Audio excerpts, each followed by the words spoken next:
Well, finally, it has happened, everybody. The 76ers pick up a win, and it has been a while since we were able to say that. Last time, against the Charlotte Hornets in overtime. They did it in regulation tonight, folks. They get the W, 113-98 over the visiting Brooklyn Nets. They have now picked up win number 3 on the season, and as a result, in the Cup play, they're 1-2 in Group Cup play. Welcome to the PHLY Sixers postgame show presented by our good friends from Bet365. And man, I don't even remember what we bet earlier today, but guess what? It doesn't even matter because Bet365 is fantastic. They are our partners. Download the Bet365 app and use code PHLY365 when you sign up. Whatever the moment, it's never ordinary at Bet365.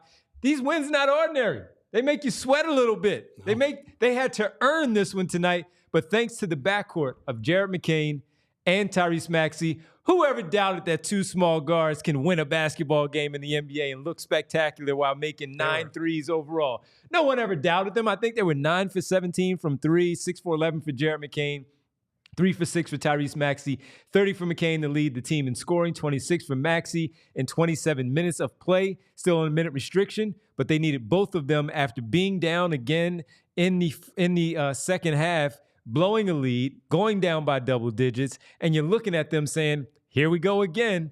But, Rich, they pulled this one off, and they got a much-needed win tonight. And Winona says I get 2 cookies, too. So Two cookies. This is wonderful. Look at us all coming together for the weekend. You're the best, Winona. So that was awesome, man. I was getting depressed in the middle of that game just because I thought the Sixers had played really well. Bree, do you have the 3 things up yet or no? Do you have that coming up? Let's get to those 3 things. But anyway, right out of the chute. It was what an awesome game. And the 3 things, as Devon tweets out the link for everybody here, Jared McCain, guys, I cannot believe how good he is. This is just remarkable. Finishes with 30 points on 11 of 20 shooting. His 7th straight game with 20-plus points. Unprecedented stuff. Sixers fans, I know a lot of this season has been tough. Cherish this, man. You got a dude. He is a dude. This looks very sustainable. That was awesome. So you got one dude. Devon, you also have another dude, and that was Tyrese Maxey tonight. He looked like Tyrese Maxey. We talked about how in the pregame, that game in Memphis the other night didn't look like he really should have been playing, right? He was not as quick. He wasn't making any of his shots. He looked like Tyrese Maxey. 26 points and 5 assists. He had some great drives down the stretch too, man. Getting to the cup. Shot 8 of 11 from inside the arc. And like you said, the 2 small guards, people wondered how they were going to be able to play together. And obviously we're not going to get an answer on that in one night. But that was a lot of fun tonight, man, when they got it going. Yeah, it gives you a preview of what it could look like overall, right? We were talking about it the other day where someone said C.J. McCollum and Damian Lillard, and we started to break down the games of C.J. McCollum and Jared McCain. If you put Lillard and Maxey as the 2 All-Stars and what they do, Jared McCain and C.J. McCollum, the one difference, we had concerns about McCain's ball handling where that was not a question for C.J. McCollum coming out of Lehigh. We knew he can handle the ball. It was just a matter of could he pair with Damian Lillard and be a productive backcourt out there in the West for the Portland Trailblazers. And we got our answer for like 9 seasons together with those guys teaming up. While they did not have a lot of success in terms of playoff success, got to one Western Conference final, fluke or not, they got there. We know what that looked like when they were together. The question for us here now is, can they play together? And Rich, I do think we got a bit of it. It's not the answer, but I think it is an answer for where we are right now. The question of Jared McCain starting the rest of the season, that's gone. He's blowing that out of the water. He's starting until he's not a Sixer anymore. Exactly. And that could be 18 years from now. It could be. Yeah, it could be. But we have our answer. Rich, every time we have to go back to the draft night, because we all 4 of us said, Dalton Connect is there. You take Dalton Connect. You take this 6'6" guy, and he fell. He's 23 years old. So what? You are a championship contending team right now. You want to win. You add that to your wing mix for your basketball team, and you just go roll the basketball out, get to the postseason, and see how he can contribute maybe for whatever he can do in the postseason, whenever Nick Nurse decides to just throw him in there. This guy's too small. but we like him a little bit. It's going to take some time. He's going to be with the Delaware Blue Coats for a bit. He's going to maybe start with the team, but He might play 5 minutes and all of that. But here we are, and look, we don't want to say a blessing in disguise because they're still 3-12, and they're missing their other 2 All-Stars, and that's why they're 3-12. But for right now, for where we are, and for a litany of questions that this team still has, there's no longer a question about this guy because, as you talked about, and you'll share it as we get back to your 3 takeaways, is that even with the questions that we've had, the one thing that you do love about him is he is not afraid. We knew that. He's tough. No fear. He knows who he is. He doesn't play outside of who he is. Jared McCain knows that he has to be a player that is going to shoot from the outside, put the ball on the floor, and do his thing. Not dribble like Cam Thomas, who we'll also get to a little bit later.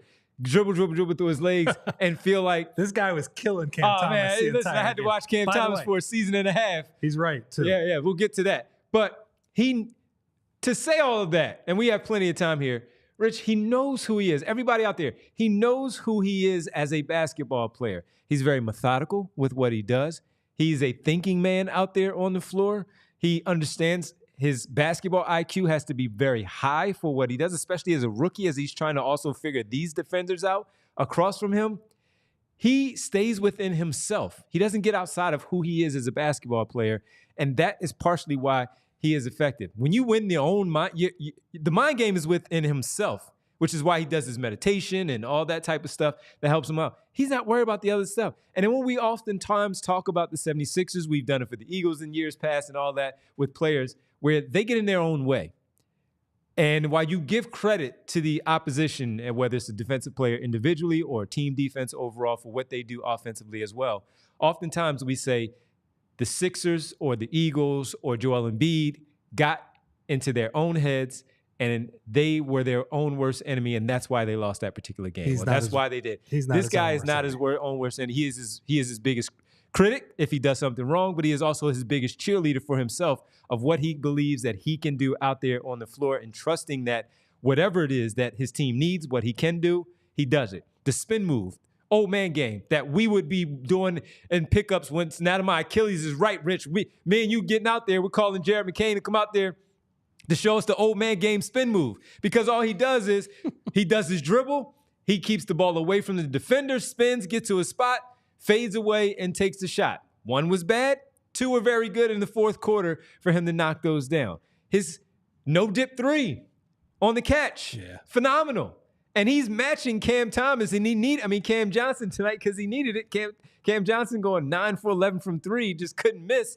But that kid is really good, man. They got the answer, and I think we also have an answer for can these 2 young fellas play together, because, yes, they can. And he will get even better looks if and when the other 2 All-Stars are back and healthy enough to play, to have this team as a viable Eastern Conference. I'm not even going to say contender. I'll just say a playoff team. Yeah. No, I'm with you 100%. And regardless of what they'll look like in the future, they're too talented not to play together.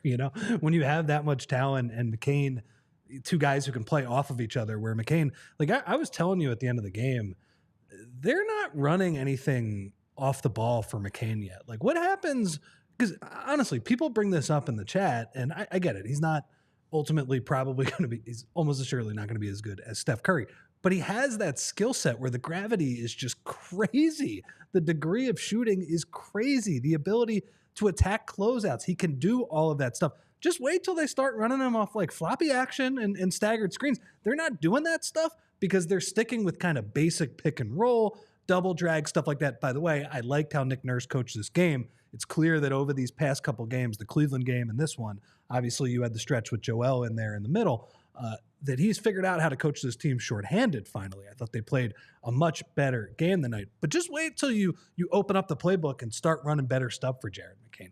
Wait till he starts getting, better players, and Eric Gordon's not bricking threes and Caleb Martin's not trying to shoot the ball while his back is falling apart. Honestly, Caleb Martin, give that dude credit. He made that final three. Like, that dude's back looked like an 80-year-old kind of running up and down the court. He is a tough guy, man. Yeah. He is a tough guy. Good for him, man. That was honestly painful to watch him play tonight.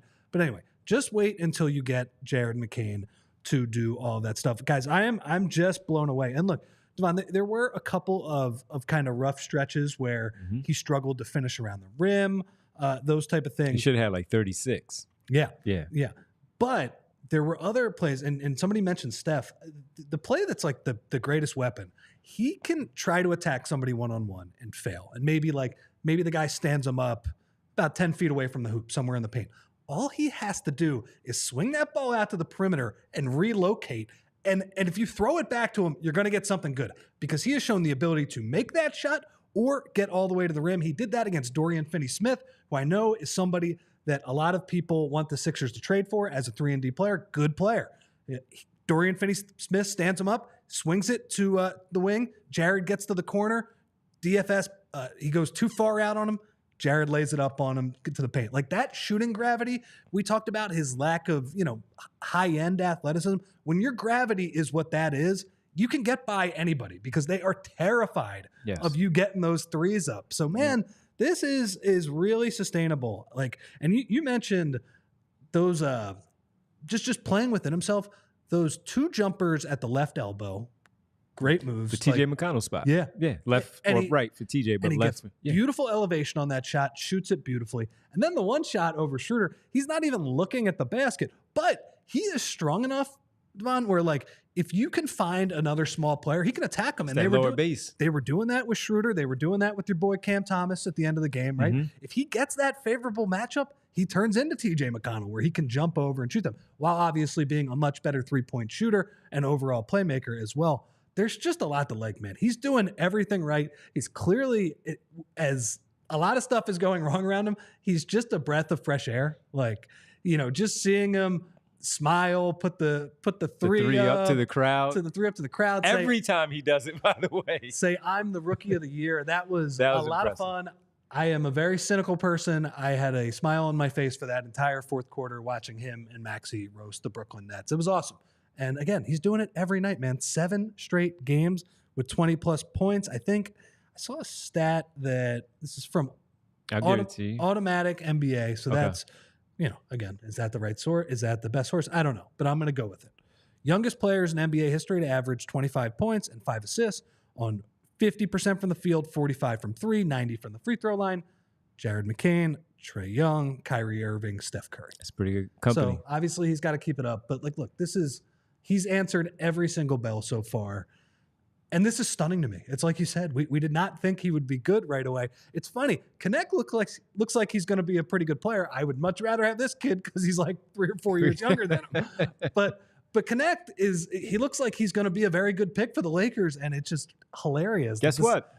Both teams you give them credit. You give them credit for nailing the 2 Sixers picks. got the best player, and then the Lakers took the right one too. Right. It's funny. Did you see LeBron the other night where he's like, man, the Lakers didn't make he's like, I don't want to give our front office that much credit. He's like, the other 16 teams effed it up. Well, no, LeBron, the Philadelphia Sixers did not F it up. No, buddy. they did not. No, they did not. No, they did not. And it's awesome. Again, like, it's just so crazy that as so much stuff is going wrong and, you worry about the future for a lot of different reasons. You have this kid show that he's going to be like a real player, man, a real player. And that's so unexpected and so unusual for a guy picked at his spot. Cherish it. This is awesome. So to go off Rich's point of the 7 consecutive 20-point games for Jared McCain, he also has, according to Sixers stats, McCain has made 3+ 3-pointers in 8 consecutive games. And this is as a rookie. So we don't know if you're going to be the rookie of the year yet because there's so many more games to play, but you are certainly the rookie of the month for the months of October and November as they combine the first 2 because of only 4 games played in October. He did nothing in those first 4, but he has lit it up in the month of November for him to be awarded. That has not been awarded yet, but I assume that he's going to be the player of the month, rookie of the month for the Eastern Conference in front of Rishashe in in Atlanta. So, but the guy's good. And you mentioned Steph Curry. Someone else brought up the Steph Curry piece as you talked about it. The comparisons that we've gotten a lot, though, were Klay Thompson, not the size, but because of the shooting, the no-dip shooting, the movement. He really gets those shoulders square to the basket. And to your point of the one that he made over Dennis Schroeder, where he did not really turn in square like he normally does, he was going against, number one, a good guard defender. Yeah. Dennis Schroeder is a good defender on ball as a guard. Gives you trouble. And he probably figured out the move. But because of where he was on the floor, Jared McCain, he understood where he was. And all you need to know is how much you have to get on that shot to get it to the rim, to give yourself a chance for the roll. The other two, he switched from that left elbow. That one, he had to get some help from the rim, but he got enough rotation on the ball, and he got some help from the rim to have that one fall through. And that's just the sign of a good shooter also, of just knowing, again, where you are on the floor with the tough lower base that you said to get that shot off, because he wasn't going to elevate over Dennis Schroeder. It was just getting to the spot, using that lower base with the strength there to get up off the floor to get that shot and get the follow through and knock that one down. The kid is good, man. The kid is good. I'm laughing at Joaquin in the chat. Gordon is 2024 Mike Tyson. Listen, I was watching that fight at this time last week. That fight or whatever. Yeah, he may not be cheeks out, but he's not. He was not good tonight. He's and you said it just to get to him quickly. He started off well, and then he faded. Eric Gordon. Yeah. And that was my third takeaway from tonight's game, is that I just thought, like, the Sixers and Nick Nurse, who I have been really hard on for a lot of the season, like, they figured out a way to play with this small ball unit, right? They play Yabu at the 5 to start, and they just start bombing threes, right? And of course, they have the personnel to do that now because they got the two little guards who can get their own shot. But, it was really funny. Eric Gordon had a game tonight where I told you in the first quarter, I was like, I like how he's playing. He's driving it. He's got like 2 or 3 early assists. He had the one basket, but man, he just can't make a shot. Anyway, I like the way that the floor was spread tonight. I liked when Drummond came in again. Like, Drummond has struggled this year. They got into a lot of double drag action with Drummond where, okay, you're going to play 3 shooters with Drummond. There were minutes when they played KJ Martin and Drummond together, but pretty simple, spread pick and roll, play 4 out around Drummond. That made sense to me. And the Sixers, like, they killed them on the boards. They killed them in the turnover battle. They shot more free throws, 13 more of free throw attempts and field goals tonight. Like, they dominated this game. They just didn't shoot it very well, and some of that is their talent, right? Outside of Jared McCain and Tyrese Maxey, not a ton of talent, not a ton of reliable talent around these guys. And Cam Johnson, man, what a heater he was on. That was, honestly, they were leaving him open early on. Some of those shots he was making at the end, those were some tough ones. He shot one from about 35. So nailed it. So anyway, I thought this was a really good game. And I honestly would have said this if they would have lost, even if Maxey and McCain did not have that effort in the fourth quarter. I like the way they played, man. It made sense tonight. They just didn't make shots for a lot of the game. The Nets were on fire for a lot of the game. Good effort overall. And we'll get to the takeaway number 2 from Rich, but we are going to take a quick break. We're going to come right back as the 76ers win tonight, 113-98. They snap a 5-game losing streak. They begin this 3-game homestand with the victory. The LA Clippers are up next on Sunday, and another opportunity maybe for them to pick up a victory against a team coming back here west. They played them decently out there in LA, so maybe they'll do themselves a favor here and pick up a victory. But we'll do that when we get back right here on the PHLY Sixers postgame show. Rich, I got to tell you, I was out getting some work in, some run-in the other day, and if Al was here in the chat, I know Winona's here in the chat, they've told me to stop playing basketball. But because of Rothman, they have made me not listen to you guys. As much as I love you both, Al and Winona, I had to go out there on the court. I got some work in. I felt pretty good. I'm out there running around. Had some my New Balance on that my people sent to me, and I felt really good out there in my New Balance out there on the floor, and that's thanks to Rothman because they care about you. They cared about me and making sure that they have fixed me up, both my Achilles and my ACL. I'm back out there cutting laterally. I can move. I can run. I can do some speed dribbling of what I want to do. and getting to my spot, some stopping on the dime, things of that nature, some step back three-pointers. Because of Rothman fixing my Achilles and my knee, they took care of me. When I got injured, I knew exactly where I was going. It wasn't even a question. And that was Rothman. Because of that, they proudly serve dozens of communities across Pennsylvania and New Jersey with 30-plus convenient offices, urgent cares, and walk-in centers. And I was able to get an appointment very quickly for my MRI to see where I was exactly so we can get to the process of repairing and fixing my knee and my Achilles as I did it. And patients will find the full spectrum like I did of orthopedic care at Rothman Orthopedics, from diagnosis to discharge. They provide their patients with every service and procedure necessary, such as x-rays, orthotics, and bracings, MRIs, physical therapy, and more. And folks, I did it all that I just laid out there with Rothman. So if you're like me, you love to play basketball still, and you're not in the NBA, you're not playing collegiately or high school, you're just simply doing it for fun, and you want to get back out there, if you feel some type of pain or if you need to get something looked at, Rothman Orthopedics is for you. They specialize in orthopedics, and you visit rothmanortho.com/PHLY to learn more and make an appointment today. Also have to tell you about never being ordinary. And you're never ordinary with Bet365, our presenting sponsor for our post-game show here with Rich and myself and Bree.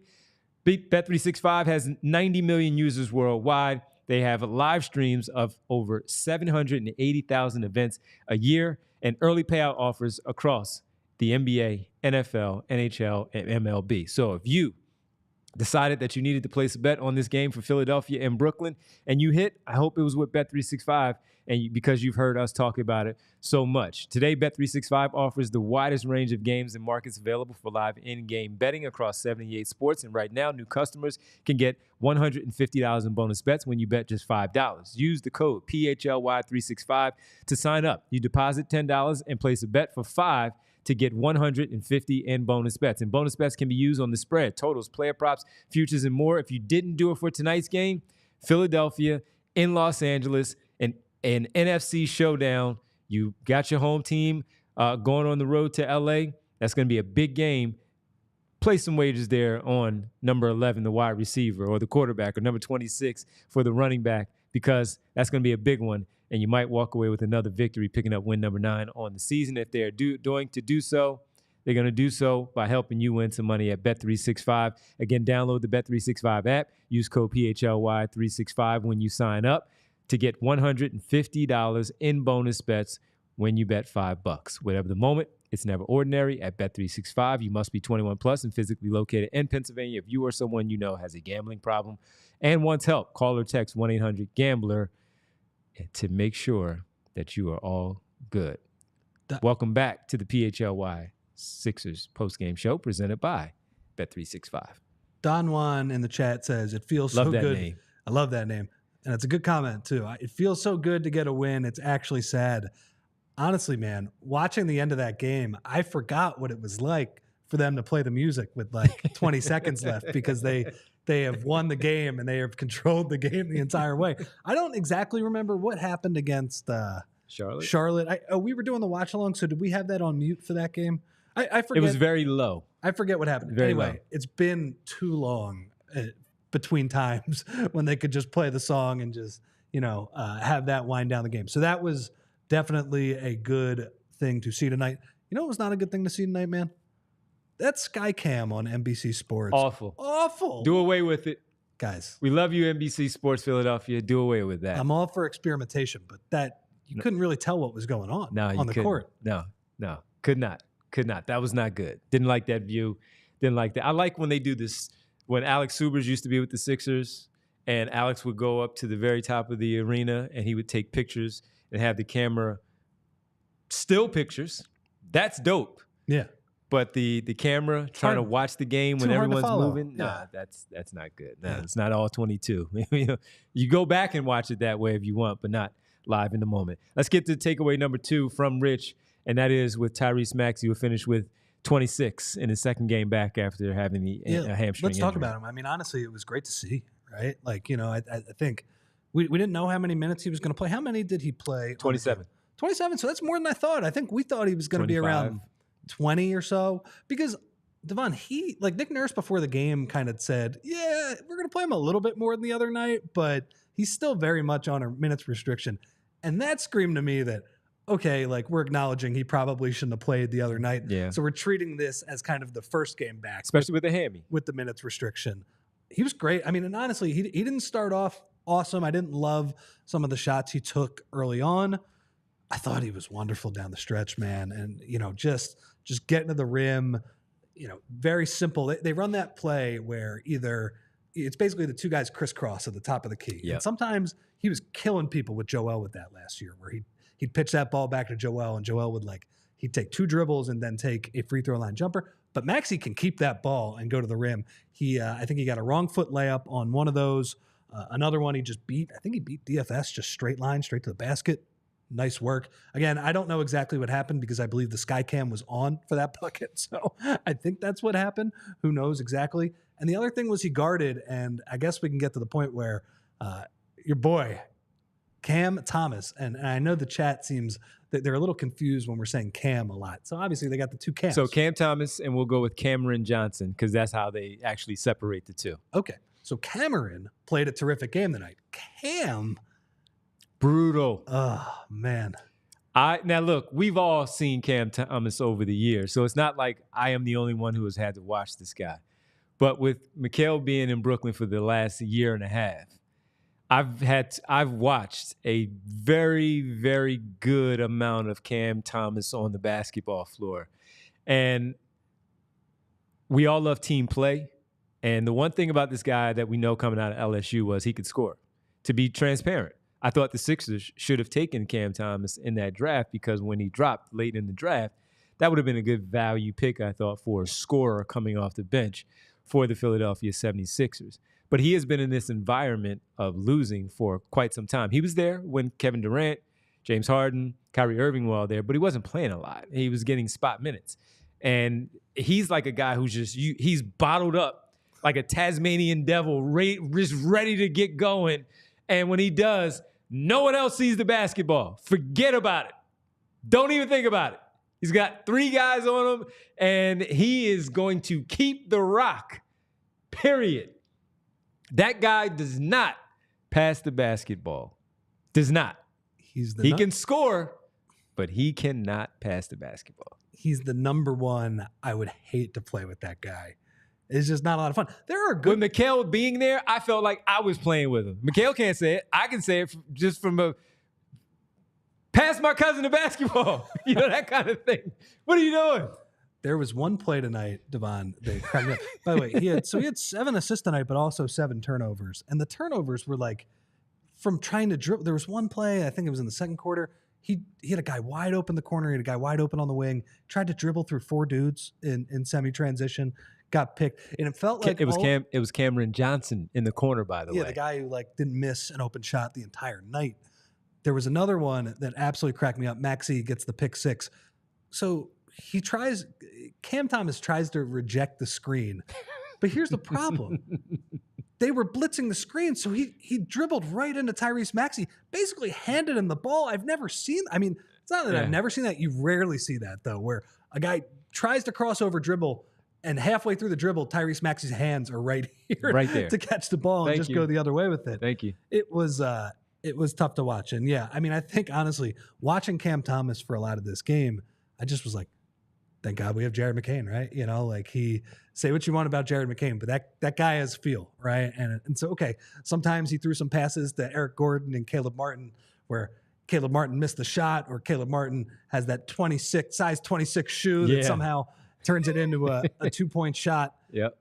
But at least he has the feel, and at least he has the idea to pass the ball. And I think that's going to be really important, right? Because clearly Jared McCain is not the type of guy who is going to be like the heliocentric Harden, Luka type of scorer. Like, you're going to put him in an offensive system and leverage his on and off ball attributes. So anyway, that was my point. Cam Thomas is tough to watch. But back to Maxey. Yeah, he was great. It was fun watching him. He did this move where he asked the crowd.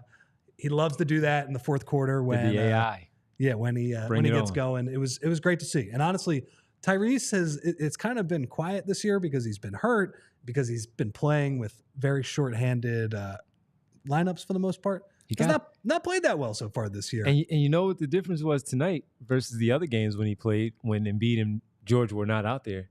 He got help.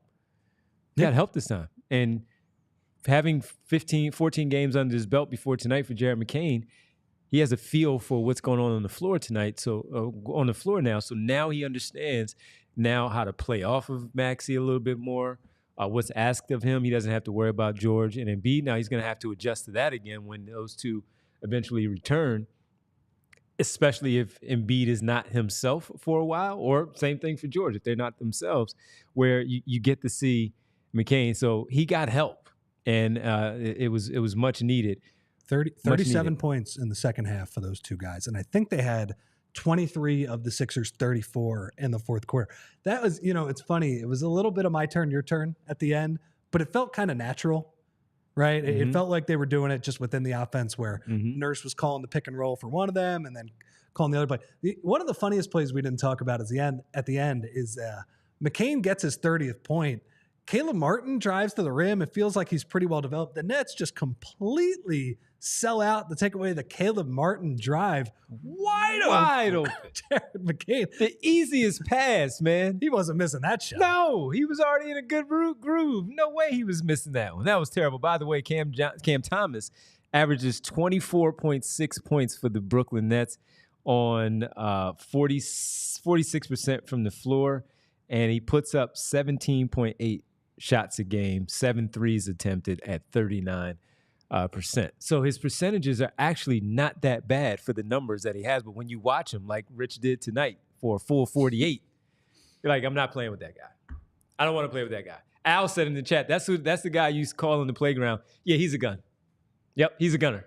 Yeah, and we know that's that term. We all know the term. We're not talking about an actual weapon. We're talking about this guy's going to squeeze off. We're playing a game to 10. He's squeezing off 17 shots before any of us touched the rock. And now we're pissed off because we're sitting on the sideline because we lost and we have to wait 3 more games because we have to wait for the other guy to get off the floor. That's Cam Thomas. So, yeah, glad we have to watch Jared McCain and not Cam Thomas, the guy who actually knows how to have a feel for the basketball game overall. And even Tyrese Maxey, who is clearly a score-first player, it's just worlds of difference, right? Like he's just somebody who can fit in so many different settings, can play him off the ball, doesn't take like 40 dribbles to get his shot up. He is 1, 2, maybe 3 before he gets a shot. Yeah, that guy, he has a plan. He has a plan. And then just the ball stopping. So anyway. Can I add this to your Tyrese Maxey thing? Sure. You brought one of the steals there? Yeah, 4 tonight. Yeah. Yeah, so I give him credit for that. Not known for his defense. And when you are playing against Cam Thomas and you're out there on the perimeter, oftentimes he will set you up properly like he did this evening. But you give credit where credit is due. 4 steals, and he got out in transition. I believe, he had two pick sixes, 2 breakaways, and he led to some other opportunities for the Sixers as well. So 4 steals to go with the 26 overall, knocking down the 3 threes. And having Tyrese Maxey 5 assists and 4 boards. That's a good night in game 2 back from the hamstring injury. I think once... turnovers, by the way. Yeah. I think once you have those 2 guys healthy, first off, they can play together because they can both play off the ball, right? Maxey is secretly the best thing Maxey does is make catch-and-shoot threes, which is not as exciting as when he's getting to the basket and when he's on fire and making step backs. It's a boring thing, but it is super valuable for an offense, is that when he is left wide open on the wing or in the corner for catch-and-shoot shots, he makes them at an absurd level. So you can play McCain on the ball. Obviously, McCain, we can see, is going to have some crazy shooting gravity. And I think Tyrese, they have not run him off screens quite as much. I don't think he's quite as good at that in terms of shooting versatility. I think McCain is going to be able to do that at a pretty high level as well. And now, if we brought the Klay Thompson comparison, J.J. Redick, of course, for what J.J. Redick was off of Embiid, and even Seth Curry for what he was, had his career year career year and a half with Joel Embiid because of how good he was with the gravity and all. Those pin downs, man, they were deadly. Yeah. Coming off the baseline, the pin downs and the curls and things of that nature. Man, if they do that and with McCain, his ability to step back to the 3-point line, but it's also that pull up. Now that we know that he can hit that mid-range jump shot, that's not a bad shot for him. No. That's a really good shot for him. For a player like that, when you look at what the tape said from Seth Curry and J.J. Redick playing off of Joel Embiid as well. So when they get back, if and when they get back. And we have an update on Joel Embiid. We'll tell you about that if you did not see that during the game. If and when they get back. We'll get to the sad part at the end. We'll get there at some point. We'll wait for Kyle or Derek to show up, and they will give us more information and just what the vibe is like. Dude, I mean, you're so right about the mid-range shot, and I think that sometimes in the kind of analytics versus who's the real hooper conversation, that people don't realize, like, if you are as good of a shooter as Jared McCain, this was always the same thing with JJ Redick. JJ Redick took 1 million mid-range jump shots. Joel Embiid takes 1 million mid-range jump shots. Those aren't the ones the analytics people are trying to get out of the game. They're trying to get, like, these old school players, like, the Tyrone Hill 15. I'm going way old school. Right. I'm going way old school. The Tyrone Hill 15-footers, those shots, they want to be threes now. But if for your best players who are great shooters, yeah, sometimes you need those mid-range shots. And I agree with you. Jared McCain I'm trying to look at his accuracy from the mid-range coming in tonight. So he's shooting 46% coming into tonight. That's a pretty good number. And I think he's going to get continually better and better. And once that pops up to 50%, something like that, great shot. Great shot, and it's going to be something that the defenses are going to have to deal with. And that number before coming in goes up because we highlighted 3 of them. The 2 on the left wing, and then the one where Schroeder was in his face and he had to. He gave I forgot he gave the Jordan shrug. He gave the Jordan shrug. You called that out. You called that out immediately. When we come back, we'll keep it going. We'll give you our player of the game. We got 2 players to choose from. We'll talk about that. We'll get to our strong and wrong winners of the night and also our WTF moment. You folks might have guessed it. We'll show it to you later right here on the PHLY Sixers postgame show. The Sixers won, folks. And Devon, I am here to tell you about our friends at Empire Today, who can help with all of your carpeting and flooring needs. You can use empiretoday.com/PHLY for $350 off new floors. Devon, with Empire Today, you get to shop for a bunch of great things. Home convenience, the right products for your needs, quick and professional installation, and a price match guarantee.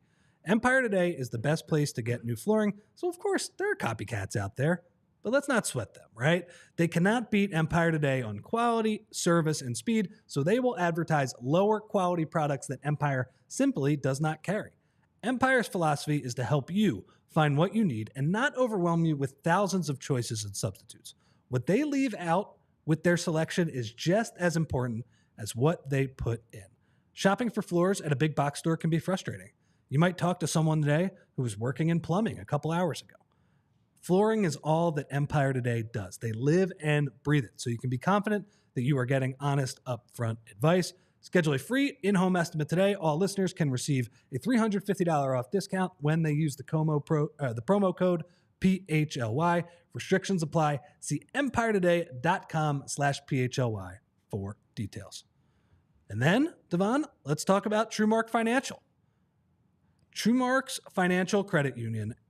And while the Sixers perhaps at times have tested this idea, it is hard to win without proper coaching. Mm-hmm. But TrueMark is here to help you coach your kids, and not just in sports. You have to do that elsewhere. If you've got kids, TrueMark has the ultimate playbook for teaching financial responsibility with a free Greenlight account. The Greenlight app is changing the game, helping kids and teams learn how to earn, save, and spend wisely. They can set up savings goals, track their spending, and even get an allowance, all right there in the Greenlight app. And here's the really cool part, Devon.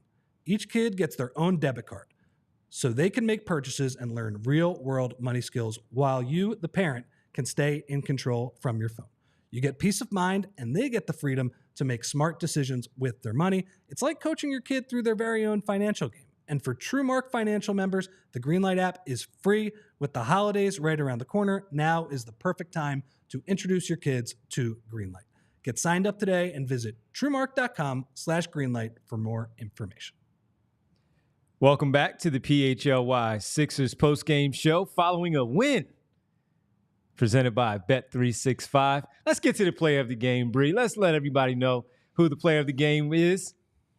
Is there any doubt? 30, 6 for 11 from deep, 55% from the floor, 6 boards. I think he also had 3 or 4 assists tonight as well. McCain, he had 3 assists, did have 3 turnovers. So what? He had 2 steals, and he was out there for a team best 38 minutes and 40 seconds for Jared McCain. That's how much they trust him now. That's how much they have to lean on him now. Hey, Podcast P, it's okay to lean on Jared McCain. It's all right. It's all right. So he's running away with the Player of the Game award. What does he have, like 8 or 9 of those at this point? He's got about Bree says 6 or 7. I don't know, man. He's got million. Embiid was the Player of the Game the other night. Naturally, on Monday, I think we did go with McCain in that one, but the guy has been phenomenal. So he's worthy again of the Player of the Week award, of Game award. So Jared McCain, Player of the Week. It's so funny you mentioned the Paul George quote from his podcast where he says, Jared McCain can't be our best player, basically. And it's funny. Like normally with how poorly and how little they've been getting from PG and from Embiid, that would be a fair statement. It wouldn't be something you'd want to say out loud. And that seems to be a trend with PG. Yeah. You know, dating back to the Phoenix game where he admitted that he didn't know how much time was on what the score was on Not that good, last jumper. But here's the thing. Jared McCain is playing awesome. He's playing as good as a 1, 2, whatever, like a top option on a really good team, which is part of why this has been the weirdest start to a Sixers season I can ever remember, because this kid is not just playing. You know, I saw earlier in the chat, and I forget who said it, and I'm not trying to bag on them right now because they're probably just a scarred Sixers fan, where they said, I'm worried about the rookie wall. I'm worried this is MCW 2.0. And look, I get there'll be a wall. Being scarred about that. There will be a rookie wall. This is not MCW. MCW was putting up numbers on teams that were actually trying to lose. Now, the Sixers are losing a lot of games. They're not trying to lose. This is efficient winning basketball he is playing. This is totally different than what MCW was doing. And now I know MCW, if you look at his stats, remember they won those first 3 games in... He almost had a quadruple double against Miami in the first game. Yep. 2013-14, that first year that Hinkie was here, they really leaned into to the pace and just they were dreadful. I think they lost 26 games in a row at the end of the year. If you looked at MCW stats through those first few games, you probably would have said, okay, this guy is bound for stardom. McCain has more of a sample size now, and MCW was a bad shooter. In college. We knew he was a bad shooter. That was kind of his swing skill heading into the NBA. You know, he was like a 25, 26% three-point shooter that rookie year. That's not what McCain is doing, Devon. He is lighting it up every night. So I feel pretty confident this is not MCW 2.0. Yeah, he's lighting these cats up right now. Super chat here from Davon, a.k.a. Schoolboy Beats, says, Dumars, Thomas, Pistons days, 2 small guards. One of them could play defense. The other one wasn't. Now, is Tyrese Maxey special like Isaiah Thomas? Not going to say that, but smaller guards is not a bad comparison for what. But we're talking 2 Hall of Famers now, so he's not as mean and nasty as Isaiah Thomas. Isaiah was nasty, either. Yeah. To the point where even his friends didn't like him. He punched his friend in the face. You know, he would do that type of stuff too. He punched Magic Johnson in the face. So Jared McCain is going to have Joe Dumars' career, and then he's going to have he's going to do the 2 cell phone thing when he was. Do you remember that picture when he was an executive? Yeah, he had the 2 cell phones in each year, and then then he would be the league dean of discipline, basically the John Runyon of, he is. Of the NBA. Anyway, Jared McCain is averaging 15.6 points on the season, and 47% from the floor.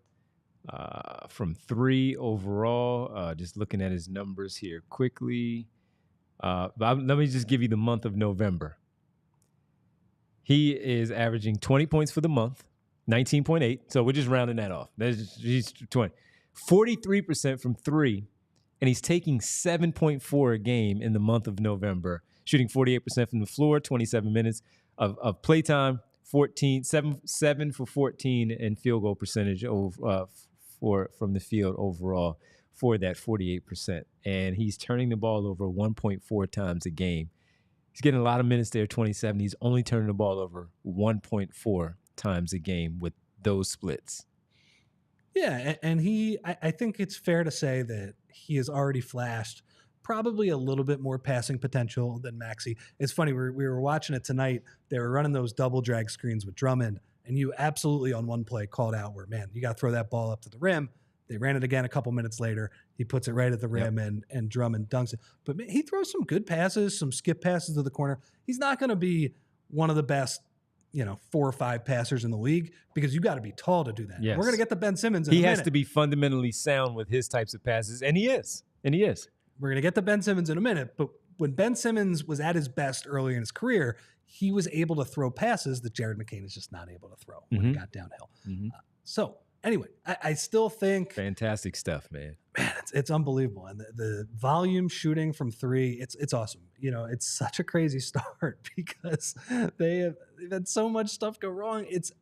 This is outlier stuff to hit on 2 small guards outside of the lottery to this degree. It is remarkable. Unbelievable. And all of this with a 3-win team, 15 games in. But hey, they got the win. It's all good. We're excited about that. We'll effort the guys after they're done with the post-game availability live from the arena. We'll talk to them when we can. We do want to tell you to make sure you go sign up to become a diehard member as we head into the weekend here. You know why? Because the holidays are coming up, Rich, and you want to make sure, hey, I have a sports fan in my life. Let me give them something that I think they'll enjoy. Maybe they love the PHLY sports family, from the Sixers to the Eagles, Phillies, Flyers, Union, Penn State, the cheap seats, John Marks, Anthony Gargano, everybody. And you want to get them something. The Die Hard program is pretty good, and it's really good, actually.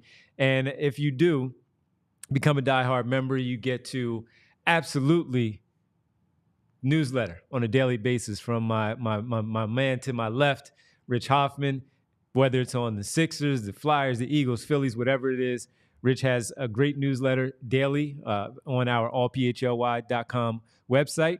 The post-game stuff from Derek Bodner, Kyle Neubeck tonight, allphly.com. If you want to read what they have in the written form, they're not with us here on the show. Sure, they'll give us their thoughts when they join us, but extensive writing there. And with the Eagles being as good as they are right now, you want to make sure you catch up with Zach, who's always on the ground. Bo is on the ground. Fran as well. Les Bowen. Great stuff there. Hot Stove is upcoming. Jim Salisbury. They keep saying they're getting somebody, right? I don't know who it is. Is Alec Bowen going to be traded? We'll see. Jim Salisbury is in the know, so you want to read that as well. And Charlie O'Connor, he knocks out he probably knocked down 3 stories already as we said this during our post-game show for the Flyers. So for a sports fan in your life, make sure you if there's something that's really easy that you want to get them, it's not a lot of thinking to it. Oh, I have my loved one. I'm running out of things to get them. Get them a Die Hard subscription and become a Die Hard member. Access to our Discord, yep. And you get a T-shirt as well when you do sign up. So maybe it's the Tyrese Maxey Maximus shirt that you want to go in there and get, because Tyrese Maxey, as Rich pointed out, his second takeaway, he's back. Go to allcity.com. You'll find the store there. And when you do hit the drop-down box, you'll find all of our PHLY Sixers stuff there if you want to go basketball, but one for each team. And overall, there's our Sixers hoodie right there. Bree is just hitting all these things right away. Allphly.com. Check out the store. Sign up. Get someone in your family. Get them a Die Hard membership for all the fantastic writing that my colleagues have been doing. Let's do it. So I think we should get to the WTF moment of the night, right? Rich couldn't wait for this one. Let's get to it, Bree. The WTF moment of the night. What the? We know who the candidate is, everybody. If you watch the game, it was Ben Simmons. Ooh.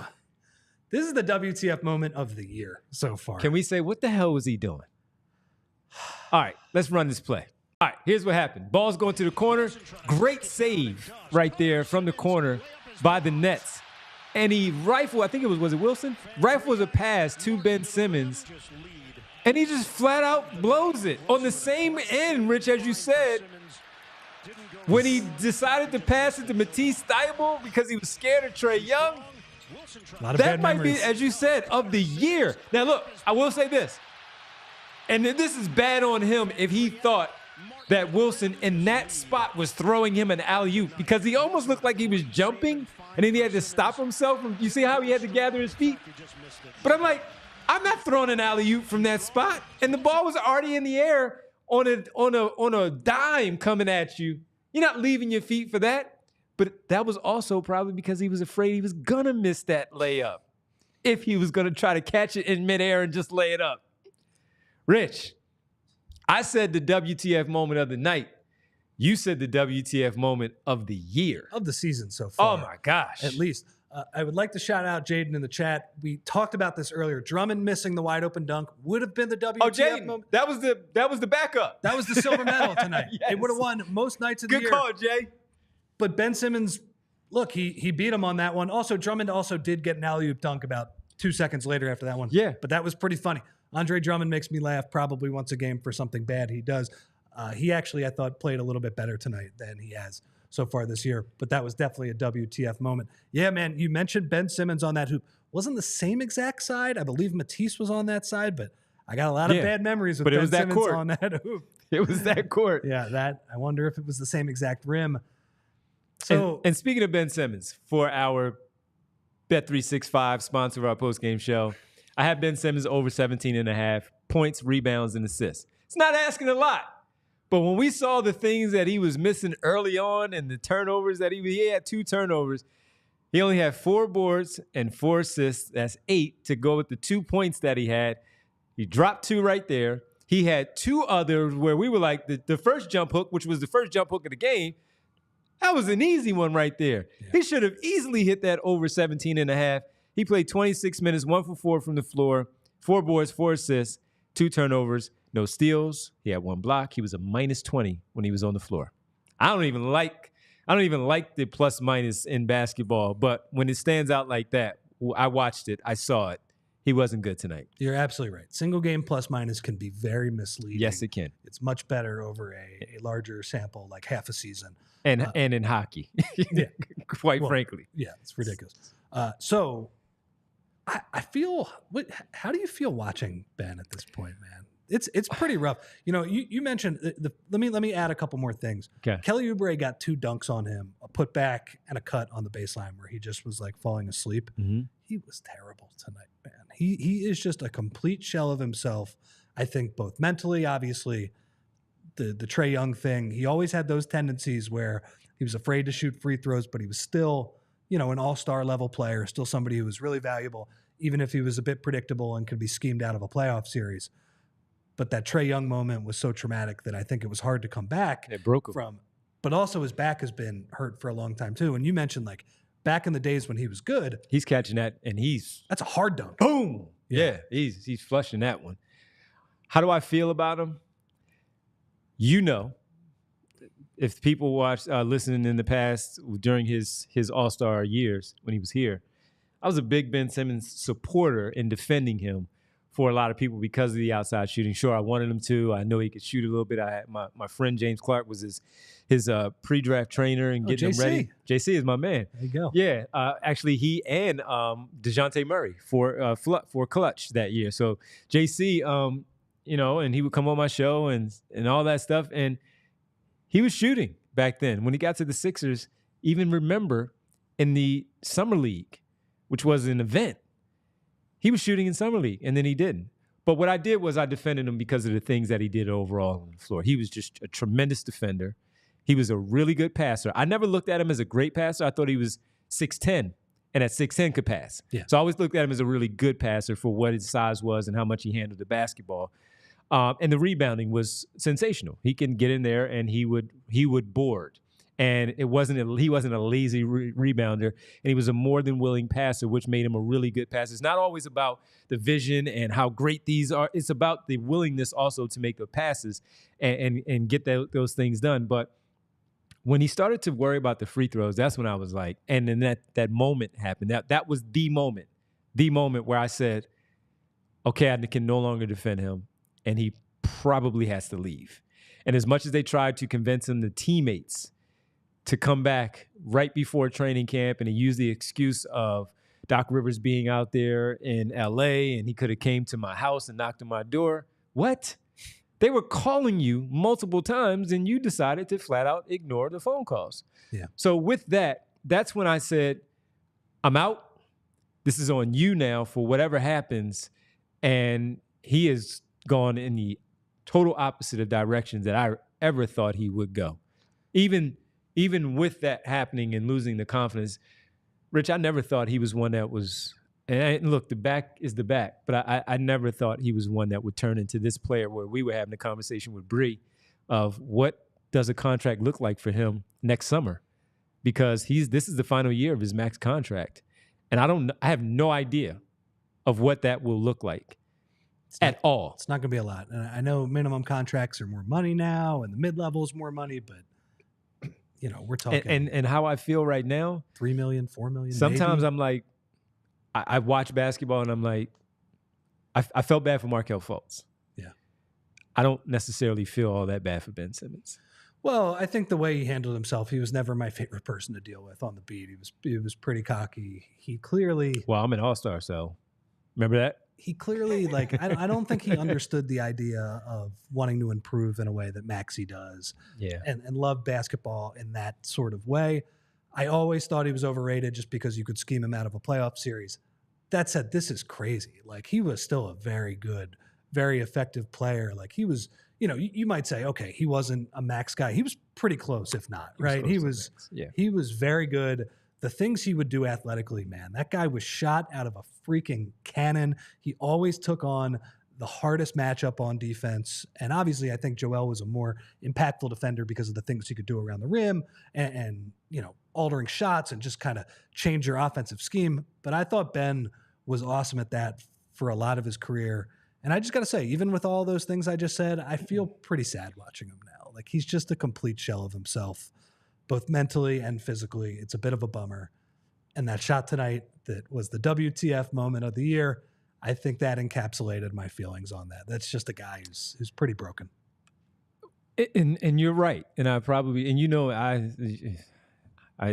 I should feel that way. And I do sometimes. No, I'm with you.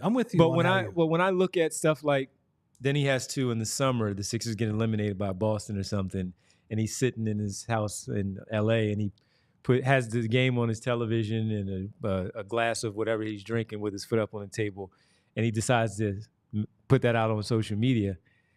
Where's your self-awareness? Yeah. You're sitting at home. You're playing for the Brooklyn Nets. You probably should be better as a team. And the best player on the team. Yeah, stuff like that. And then also still not reading the room, where every summer they still put out those freaking videos of him making shots in an open gym or the open runs, doing the Ben Simmons stuff, making people believe that he's going to come back and be Ben Simmons. And we tried to tell people when he left, hey, Nets fans, and this is before Mikal got there, so this was totally just us as Sixers observers being around him, being around the team. Hey, you might want to slow your roll there because it's not the same guy you're getting, I'm telling you. And that was like 3 years ago, 4 years ago, 3 years ago now. Yeah. And they're still putting out these videos. Where's the self-awareness? And that's where part of it, now that could be part of the broken part where mentally that got to him and he has to find some way to cope. But just leave it alone. Don't do that anymore. It's remarkable that we are still seeing that this summer. But honestly, Devon, like watching they finally caught up. The national people have finally caught up. Watching him play and watching kind of how broken he is during these games, I'm kind of stunned they find footage of him making jumpers even in empty gym. Like, I know NBA players. It's a lot of film. NBA players in the offseason can clearly do things. You have centers who have never even sniffed a three-pointer in their careers or just stroking threes in these open gyms. So clearly they have the talent when the intensity is dialed down to that degree to be able to do things they're not capable of. It's a bummer. Yeah. And I'm with you. I certainly did not feel bad for him when, he would struggle in the playoffs because he was just an extremely frustrating player. Yeah. In terms of just not wanting to get better. But this is pretty rough. And I see a lot of comments in the chat that he might be out of the NBA next year. And I think that's plausible. It's probably 50-50. Yeah. I mean, look, that's certainly a possibility. He might get a non-guaranteed contract. I just honestly don't know. I don't know whether teams think that they can rehabilitate his game, whether he even wants to play. Anyway, it's kind of crazy that, a couple years later, Kate Scott was pretty funny tonight when she said that the Philadelphia fans like to show their displeasure with Ben and all those things. It's dialed down to such a degree. Yeah. And it's just because he's not It was a very every good player. possession, but it wasn't as loud as Yeah. it used to be. So that's all. Yeah. And by the way, again, make sure you go sign up to become a diehard member as we have a bunch of stuff just pumping out for the Sixers, Eagles, Flyers, Phillies, and the Union, Penn State as well.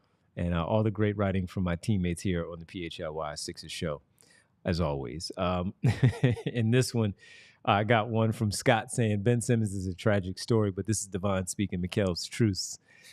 Trust me, Scott, I am not speaking for Mikal. I didn't need him to validate anything for me while he was there in Brooklyn with Ben Simmons. I saw it myself up close and personal.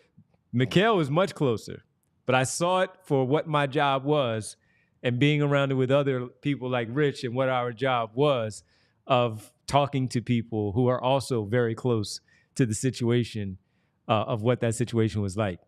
I am not speaking. I would never speak for Mikal, to be perfectly honest with you. So all I would say is he's happy in New York.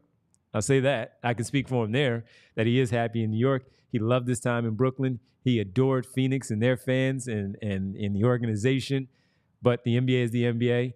And one thing about me as a family member, I would never speak for my cousin and put him in a bad spot. So I would never say anything like that on Mikal's behalf. I do my own homework. I saw it myself. We'll get to the guys when they join us. We have a lot of super chats. We do have to talk about Yabusele had a double-double in the starting role tonight. Andre Drummond was better. He was better. He was better. And you know what? Let's hold off on the real fast. We'll just get to this one. Shiz says, trade Paul George for Cam Johnson now. Well, the shooting would be very helpful. The playing would be very helpful too. The availability? The lack of podcasting, does Cam Johnson? Does not. No. Well, I mean, those are three things right there. Yeah. Cameron Johnson does not have a podcast, but he can shoot that rock, man. 9 threes tonight. He had a crazy good game tonight. That 1 3 that he hit from right inside the logo, he made, what did he make? 9 of 13 tonight. He shot the ball really well. Let's head to the arena, who saw that shooting performance from Cameron Johnson and the bad performance from Cam Thomas, but a great backcourt duo of Tyrese Maxey and Jared McCain. Their great performance. They were phenomenal tonight. Joining us from the center is Kyle Neubeck right here on the PHLY Sixers postgame show. And Kyle, they stopped the skid and they needed it from their backcourt, dropping 56 points and nailing also 9 threes overall. They were phenomenal tonight. Fellas, our long national nightmare is over. They finally got a victory. Yeah, I mean, so a couple of things jumped out to me from those two other than, the obvious stuff. I think the fact that Jared McCain is already being asked to essentially carry lineups by himself is such a crazy concept.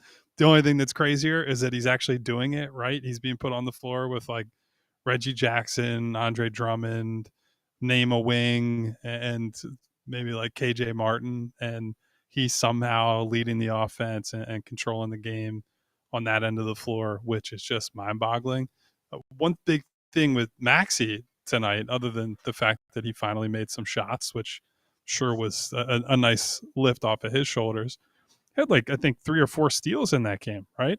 And really dug in on defense in a way that we have not seen from him consistently, certainly this year. And I think you could see just how much this game meant to him, certainly, that he knew they needed this one. Every opportunity that he had to like play was made, and he could like fire up a teammate, fire up the crowd, things like that. He was screaming, yelling, gesturing, whatever it was. And so I think he, after a pretty poor performance the other night, first game back, he came out with a point to prove tonight, and it was nice to see him do that on both ends of the floor. Kyle, I have a question about McCain, but I want to get to this one as it's on the top of my head. Is Caleb Martin okay? That was painful to watch him run up and down the court. I mean, I guess that depends on, lights are going out in Georgia tonight.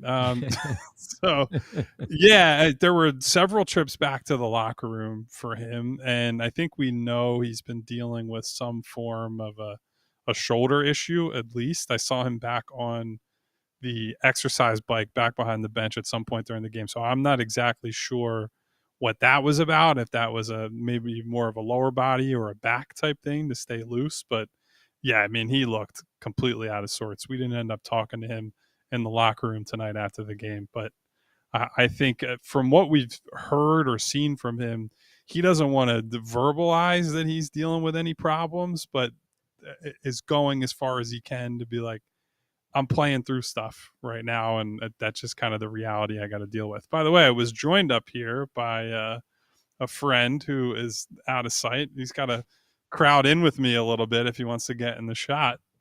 Oh wow. Look, see, we do like each other. We need to screenshot that, Bree. Yeah. So, honestly, Caleb Martin, I'm pretty impressed he's playing through that. It just looked very painful watching him grab his back, running back on the floor. I guess I'll ask a question for Derek because he's here. Derek, what has been the most impressive thing about Jared McCain to you? I mean, in all honesty, it's just the poise that he plays with. Like he can be trapped on the perimeter. They can throw hard hedges at him. He just does not seem to get flustered.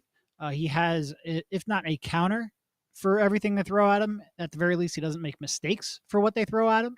And for a 20-year-old rookie who came into, the season with some very obvious athletic limitations and having to overcome that, he's just overcome that so much quicker than I think I would have expected. That mid-range game, which I feel like 2 weeks ago, we listed as absolutely vital. It seems like he is completely comfortable with that. He's finishing better around the rim. He's just adjusting so quickly that it really is impressive to watch. And it's such an incredible jump in competition for a rookie and a young guy to make. And he's just handling. And look, at some point, those perimeter shots, he's going to go through a slump. Those mid-rangers aren't going to fall, and he's going to have to find an adjustment there. But he's just had an adjustment for everything so far. It's really impressive. So, Kyle, I'm going to read a tweet for you that you had earlier tonight. And by the way, we have not brought this up. We've been very positive tonight because that was an amazing fourth quarter, and we've kind of stuck the elephant in the room in Here comes negative Neubeck. Woo! Let's go. So, Kyle, I'm reading your tweet here. Today's timeline. Embiid questionable at morning shoot-around. Will warm up to see if he can play per Nick Nurse at 5:15 p.m. At 6:30 p.m., no appearance during warm-ups, ruled out roughly a half hour before the game.